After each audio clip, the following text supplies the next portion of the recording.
Persia rules West Asia. Assyria is an empire that grew in the upper region of the Tigris River and unified most of West Asia by conquering Mesopotamia and Egypt in the 7th century BC.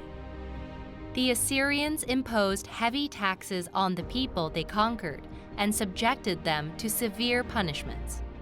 Consequently, people from all over the conquered lands rebelled against the Assyrians until the empire was itself conquered by the Babylonians. Neo-Babylonia accepted Babylonian culture founded by King Hammurabi in the 18th century BC. Nebuchadnezzar II built a hanging garden for the queen and Ishtar Gate in Babylon, the capital, and conquered Judea and Jerusalem. The Jews were taken to Babylon twice. In the 6th century BC, the Persian Achaemenid Empire was established by Cyrus II of Persia with the conquest of Median. Cyrus II conquered Babylonia and reunified West Asia and sent Jews back to Jerusalem. The Persian Empire reached its peak during the reign of Darius I, when it included much of Greece, Egypt, and the banks of the Indus River. The Persian Empire thrived with a centralized government system and a policy of embracing other ethnic groups. Achaemenid Empire declines in the aftermath of a failed expedition to Greece. The Persian Achaemenid Empire launched expeditions against Greece to expand its territory to the west. But all three of their expeditions ended in failure due to the strong resistance of the allied Greeks. In the aftermath of the failed expeditions, Persia slowly began to decline until it was invaded and conquered by Alexander the Great in the late 4th century. In the mid-3rd century BC, Iranians established the Parthian Empire in the east of Mesopotamia.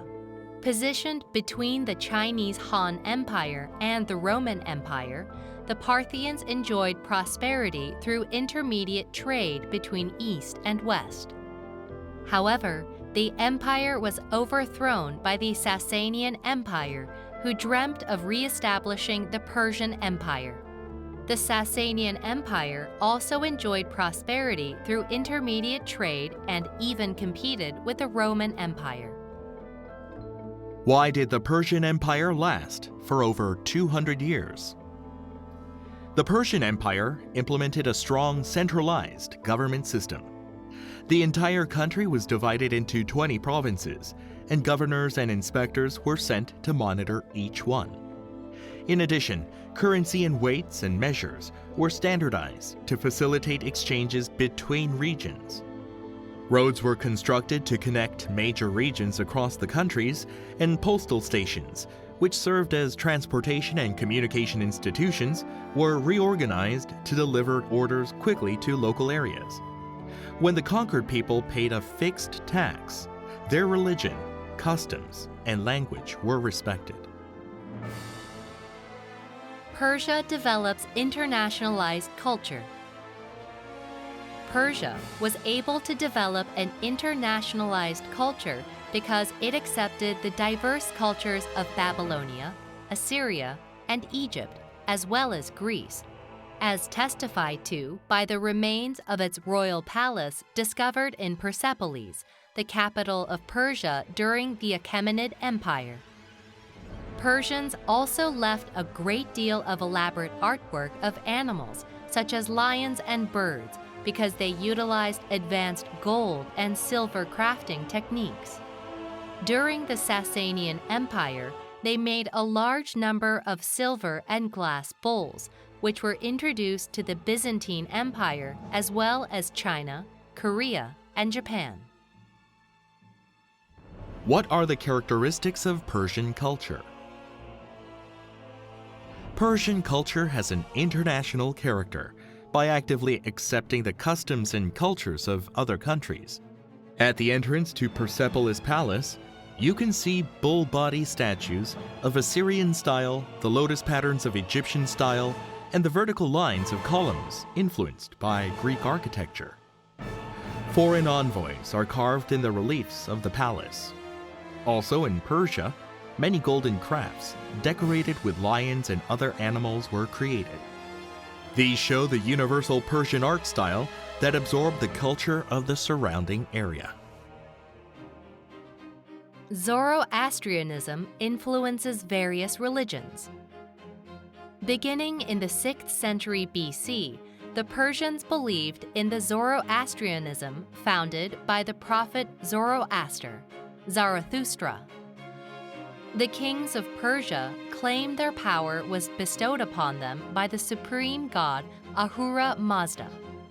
For that reason, because fire was the supreme symbol of their god, sacred fires were maintained in their temples. The Sasanian Empire made Zoroastrianism the state religion and developed it systematically. Major creeds of Zoroastrianism, such as good and evil, messianism, heaven and hell, and the final judgment, influenced other religions such as Judaism, Christianity, and Islam. Why did magic come from Zoroastrianism? The Zoroastrianism regarded the world as a place where only the god of good, Ahura Mazda, and the god of evil, Ahriman, confront each other. The Persians believed that Ahura Mazda would win this confrontation when the Last Judgment came, and that if they believed in Ahura Mazda, they could go to heaven. The Zoroastrians thought that Ahura Mazda lived in fire, so the fire on the altar was kept alight in perpetuity, and the priests who kept this fire were called magi. They were considered to be able to solve mysteries by taking charge of religious rites and interpreting signs and dreams. The word magic stems from these magi. The Zoroastrian god Ahura Mazda is engraved on the ruins of Persepolis. Ahura Mazda is handing a ring, a symbol of royal authority, to the Sasanian Persian king.